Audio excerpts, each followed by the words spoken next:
মাগরিবের ফরজ নামাজের পরে একটি দোয়া পড়ুন এবং ফলাফল নিজ চোখে দেখুন।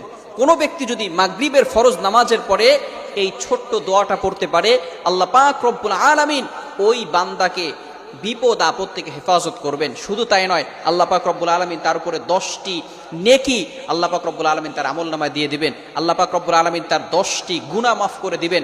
আল্লাহ পাক রব্বুল আলামিন তার 10টি মর্যাদা বুলন্দ করে দিবেন। আল্লাহ পাক রব্বুল আলামিন তাকে প্রটেক্ট ফ্রম অল অ্যাক্সিডেন্ট, সকল বিপদ আপদ থেকে, বালা মুসিবত থেকে হেফাজত করবেন। বড় বড় রোগ থেকে আল্লাহ পাক রব্বুল আলামিন ওই দিন তাকে হেফাজত করবেন। আল্লাহ পাক রব্বুল আলামিন অ্যাক্সিডেন্ট থেকে তাকে হেফাজত করবেন।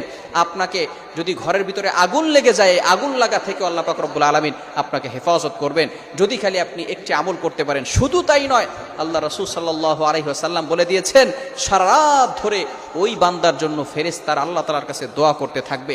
শুধু তাই নয়, 4 জন গোলাম আজাদ